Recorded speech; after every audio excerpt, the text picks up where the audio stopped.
ভারতের ষড়যন্ত্র হাতে কলমে দেখার পরেও কিছু অন্ধ মানুষ তারা এখনো ভারত প্রেমে আবদ্ধ, তারা এখনো ভারতকে সাপোর্ট করে যায়।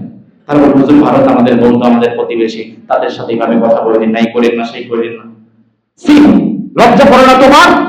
এত কিছু দেখার পরেও যারা ভারতের পক্ষে সাফাই গায় ও নিঃসন্দেহে হিন্দুস্তানি দালাল।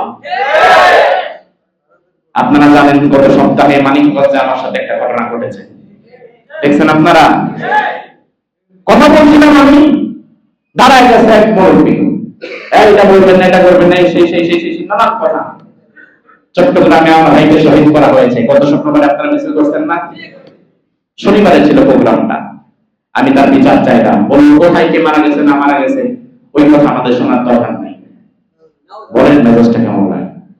আমি বললাম আমার ভাইকে চট্টগ্রামে মারা হয়েছে, বিচার আমি চট্টগ্রামে না সারা বাংলাদেশেই চাইবো, কারণ আমার ভাই।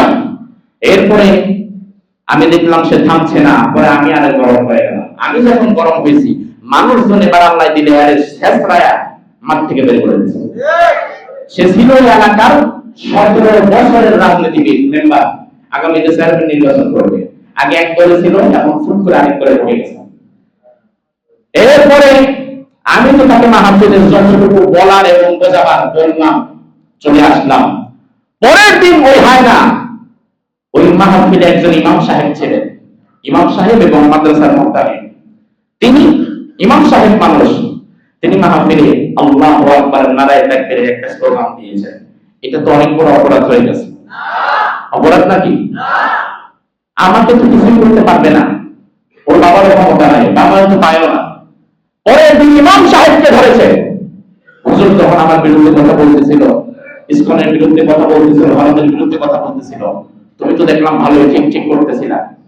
এই কথা বলে ইমাম সাহেবকে তার মাদ্রাসায় ঢুকে এত বেধড়ক ভাবে পেটানো হয়েছে, ইমাম সাহেব 3 দিন পর্যন্ত হসপিটালে ছিলেন। মানিকগঞ্জের ঘটনা। আমি যখন জানতে পারলাম পরের দিন ইমামকে মারা হয়েছে, আমি বিএনপির হাইকমান্ডে কথা বললাম।